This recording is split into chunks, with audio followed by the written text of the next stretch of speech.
what's up? I'm Brian here doing another video for you guys, and this time I'm talking about the Netflix series Earthrise from the Transformers War for Cybertron. This is the second chapter of the War for Cybertron trilogy, and this is going to have light spoilers, but if I have to boil down the show, if you like Siege or hate Siege, that's pretty much going to be mostly your reaction to Earthrise.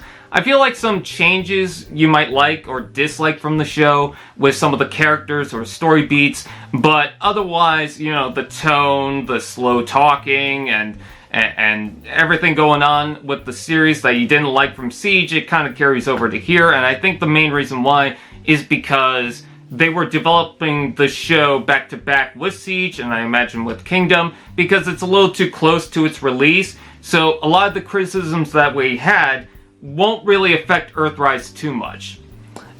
So yeah, if you like that, there you go. If you didn't like that, well, there you go.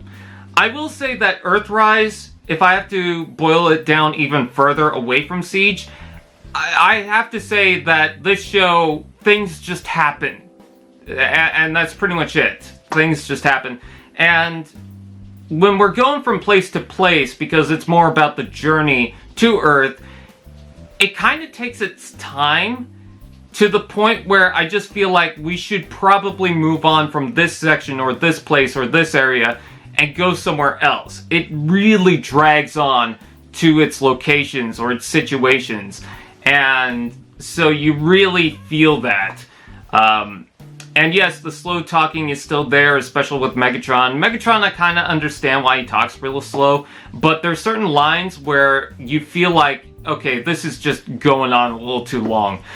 With Optimus Prime, I don't want to harsh on the voice actor, but for him, it just, sometimes when he gets angry, it really does sound like a little kid, and I can't get into it.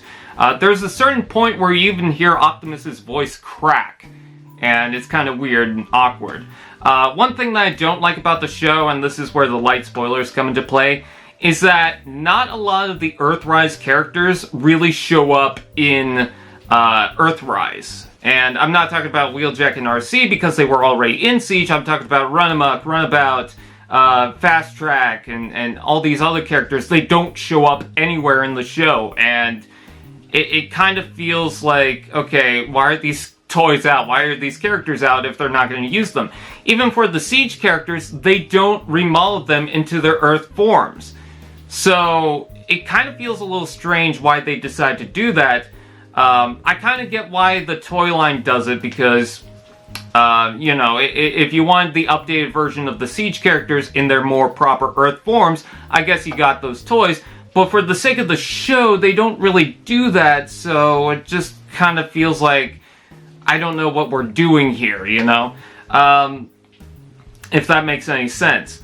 And another light spoiler that I want to talk about is a character does show up, and that's Astrotrain. I mean, he shows up in Siege, but the reason why I want to bring this up is the size difference. So we saw him in Siege for a couple of seconds, and he was a towering figure.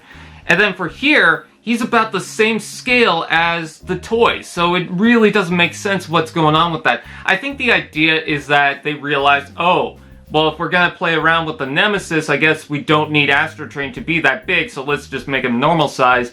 But that's just kind of weird.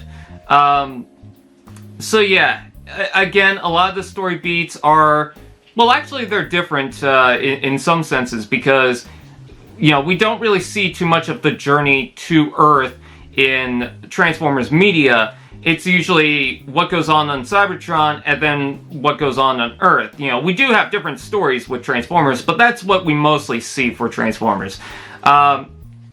So for this, it kind of changes things up, and certain characters, they change from their original forms or their original characteristics. There are a couple of things that they do with the characters that is different that I am open to. One in particular, but otherwise, again, it's stuff that you might like or dislike depending on how you feel about the show overall. But again, I'm just saying I'm open to it at the very least. I will also say that on the last minute, they really do tease Kingdom, and it did get me excited because certain characters are coming into Kingdom. and I'm going to be thrilled about that. And it's not going to be like Run Amok and Runabout where they don't show up. They pretty much teased one of the characters showing up already, and it's got me excited because I watched Beast Wars as a kid, so I'm really impressed with that. I know I'm very rambling in this video, but it's a lot to take in with Earthrise. I feel like the show is just way too long. I feel like they could lessen it down by one episode and it would be much better, but this is what we got. And I guess that's mostly my thoughts, my short thoughts on the show. Yeah, it's just things happen in the show, and that's mostly what I could say about it. There are certain Easter eggs. I think Red Alert has the best line of the show just because it plays on with his name. Oh, and another thing is that another reason why I feel like this show is very slow is on the very first episode, it's the characters that are still stuck on Cybertron, and this is Earthrise, and that's still a stretch of a name, but when your first episode isn't even the journey to Earth, it's like, okay, what are we doing here, you know? I'm still excited for Kingdom in the sense that we've got some of those Beast Wars characters coming in, but otherwise, I just expect the show to pretty much be very similar or the same compared to Siege and Earthrise. Check it out if you're curious about it, but don't get too overhyped by it. With that out of the way, I thank you guys for watching. Please like, comment, share, subscribe, and also do that, and I will see you guys next time.